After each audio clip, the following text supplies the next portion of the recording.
အားလုံးပဲမင်္ဂလာပါရှင်။နဲ့ပိတ်ကနေကြိုဆိုပါရရှင်။ဒီနေ့တော့အနက်မမွေးလေးနဲ့စားလို့အရန်ကောင်းတဲ့ခေါင်းမို့အကြော့ကြော်လေးကြော်စားဖြစ်လို့တငယ်ချင်းတို့ကိုလာမျှဝေပေးပါတယ်ရှင်။ဒီလုံနေလေးကကြတော့ကိုချစိတ်လက်တတာတယ်ပေါ့နော်။ပြီးရင်သူရတာလေးကလည်းအရန်စားလို့ကောင်းပါတယ်ရှင်။အနက်မမွေးလေးနဲ့ဆိတ်လေးနဲ့ပေါ့နော်။ပြီးရင်ကြော့ကြော်လေးနဲ့အရန်စားလို့ကောင်းပါတယ်ရှင်။ဒါဆိုရင်တော့နေဘလို့လုံးမလဲဆိုတာနေဗီဒီယိုဖိုင်ကိုစုပ်ထိလိုက်ကြည့်ပေးကြပါအောင်ရှင်။အရင်ဦးဆုံးစလုံးလေးထဲကိုကောက်ညင်မုံညင်နိုးစီဘူးတပူးစာကိုထည့်ပေးလိုက်ပါတယ်ရှင်။ဂျိုမိုးကိုကြတော့စာချေခွက်တစ်ခွက်စာထည့်ထားပေးလိုက်ပါတယ်ရှင်။ပြီးရင်တော့ပြောက်ကုတ်မိုးကြတော့ထမင်းစားစောနှစ်ဆုံးစာထည့်ထားပေးလိုက်ပါတယ်ရှင်။စားနိုင်ငံကိုလည်းထည့်ပေးလိုက်တယ်ပေါ့နော်။ပြီးရင်တော့နိုင်ငံလေးတမတော့အောင်မှွေပြီးတော့စကားလေးနဲ့ဆက်ချထားပေးလိုက်ပါမယ်။ခုလိုမျိုးလေးစကားလေးနဲ့ဆက်လိုက်လို့ရှိရင်တော့မောနဲ့ရေလေးရလာတဲ့ချိန်ကြရင်တော့ခက်အေးလေးနဲ့နေတယ်ပေါ့နော်။မိုးသားလေးကချော့ချော့လေးနဲ့ရှင်။မောညင်လေးကိုစကားလေးနဲ့ဆက်လုပ်ပြီးဆိုရင်တော့တခြားကိုစာချေခွက်တစ်ခွက်စာထည့်ပေးလိုက်ပါတယ်ရှင်ဒီနေရာမှာအချိုကြိုက်ရတော့ပိုထည့်ယူနေတယ်ပေါ့နော်ပြီးရင်တော့အုံးတို့ကို900 ml ထည့်ထားပေးလိုက်ပါတယ်ရှင်ပြီးရင်တော့မောနှဲရီလေးကိုအားလုံးသမားတော့ခဏလောက်မှွေပေးလိုက်မယ်ပေါ့နော်မှွေသားပေးလိုက်လို့မောနှဲရီလေးကခုလိုမျိုးလေးနေထားလေးရလာပြီဆိုရင်တော့ကြက်ဥလေးလုံးစာလောက်ကိုဖောက်ထည့်ထားပေးလိုက်တယ်ပေါ့နော်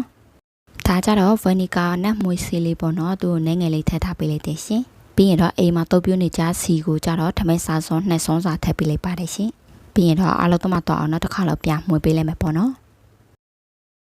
မှွေသားပေးလိုက်လို့အားလုံးသမားတော့ပြီဆိုရင်တော့နှမ်းမဲရောင်လေးကိုထည့်မှွေပေးလိုက်ပါမယ်ရှင်ပြီးရင်တော့မိနစ်30လောက်နှက်ထားပေးရပါမယ်နှက်တော့ပေးလိုက်လို့မိနစ်30ပြည့်ပြီဆိုရင်တော့ရပြီပေါ့နော်ဒါဆိုရင်တော့အိုးလေးထဲကိုမွန်းနဲ့ရီလေးထည့်ပြီးတော့ခုလိုမျိုးလေးနေရာလေးနှက်တော့အောင်လှုပ်ထားပေးလိုက်မယ်ပေါ့နော်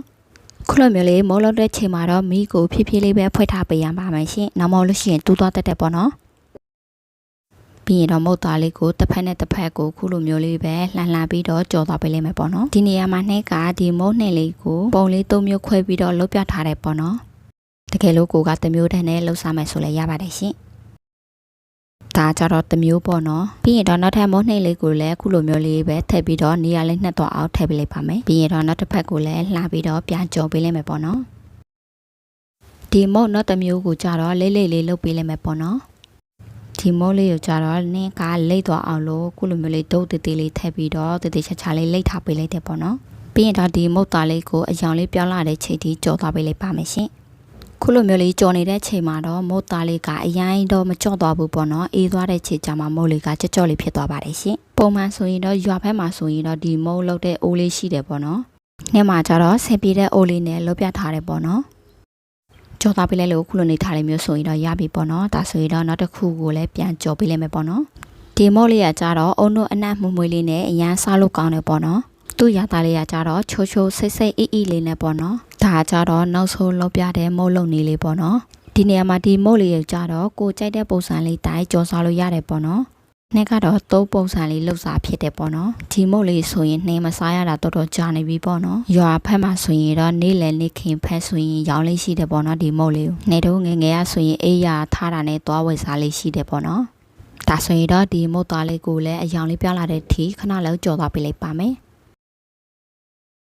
ကြော်သားပေးလဲလို့ခုလိုမျိုးလေးရောင်လေးပြောင်းလာပြီဆိုရင်တော့ရပြီပေါ့နော်ခုဆိုရင်တော့ဆိတ်ဆိတ်လေးနဲ့အနက်မွေးလေးနဲ့စားလို့အရင်ကောင်းတဲ့နေ့ရက်ခေါင်းမိုးကြော့ကြော်လေးကတော့စားဖို့ဆက်တဲ့ဖြစ်နေပြီပေါ့နော်ဒါဆိုရင်တော့ဒီနေ့တော့ဒီလောက်လေးပါပဲရှင်နေ့ဗီဒီယိုဖိုင်ကိုကြည့်ရှုအားပေးတဲ့တယောက်ချင်းစီတိုင်းကိုလည်းကျေးဇူးများတင်ပါတယ်ရှင်အားလုံးပဲတတ်တာ